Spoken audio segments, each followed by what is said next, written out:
They were just kids, born in war, abandoned in exile. What turned refugees into executioners? This is the story of MS-13, a gang built not for crime, but for survival, and how the world failed to stop it until a president changed the rules of justice.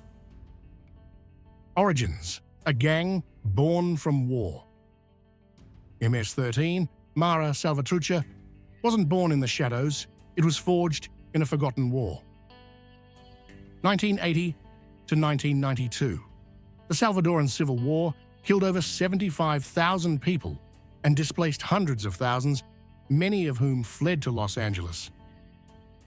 The children of these refugees didn't belong in America, nor could they return home.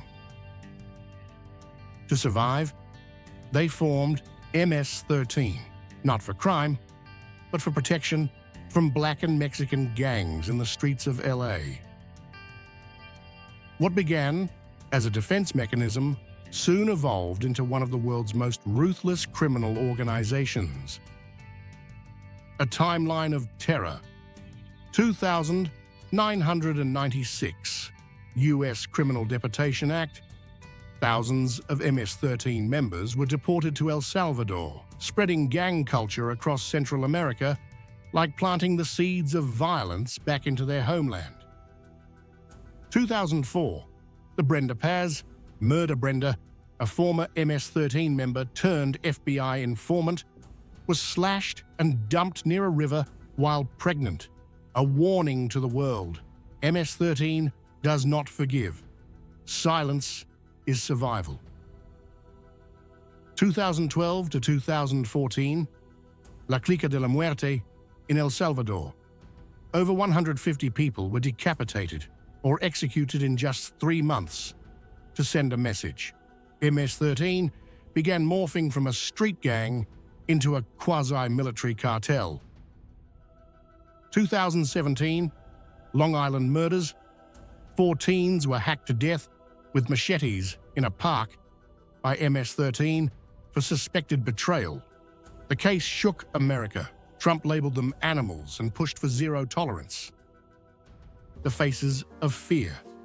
Jose Wilfredo Ayala, nickname Indio de Hollywood. Role: Supreme Leader, Notable Atrocities, oversees international MS-13 operations. Elmer Canales Rivera, nickname Crook Role, Historical Leader. Notable Atrocities, captured in Mexico, 2023, wanted by FBI. Cesar Humberto Lopez, nickname El Greñas Role, H-Mass Executioner. Notable Atrocities, see behind 50+ murders in El Salvador. Henri Villatoro Santos, nickname El Liro Role. Enforcer Notable Atrocities, arrested and controversially released due to lack of evidence. Before 2019, El Salvador had one of the highest murder rates in the world. Entire cities were held hostage, not by foreign armies, but by teenage soldiers with tattoos and machetes. Entire districts, known as zonas calientes, had no police, no state presence. They belonged to the gangs. MS-13 was the government in the shadows. Then came a new face. Young, bold, viral, Nayib Bukele promised to end the violence once and for all, and the people listened. Within months, tens of thousands were arrested, trials were suspended, rights were overridden. The world watched as El Salvador changed the rules of justice overnight.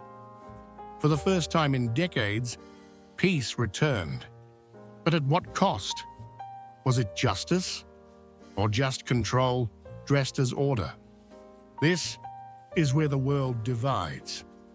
Some see salvation, others see the beginning of something darker. Deals with devils and the flip of a switch. 2019, Nayib Bukele takes power. He vowed to eliminate gangs permanently. Yet leaked reports revealed that his government once negotiated secretly with MS-13 to reduce violence in exchange for political gains. 2022. The trigger point. 87, murdered in 48 hours, Bukele declared a national emergency, arrested over 70,000 suspected gang members, and built the CECOT super prison. MS-13 was almost entirely dismantled. But human rights groups raised alarm. If you keep killing civilians, I swear to God, you won't eat a single grain of rice in prison. Bukele. Today's peace or illusion. In 2024, El Salvador's murder rate hit near zero. MS-13 has vanished from the streets, but over 2% of the population is incarcerated, thousands without trial or due process. Human rights groups warn this isn't order. It's an invisible cage built of steel and fear.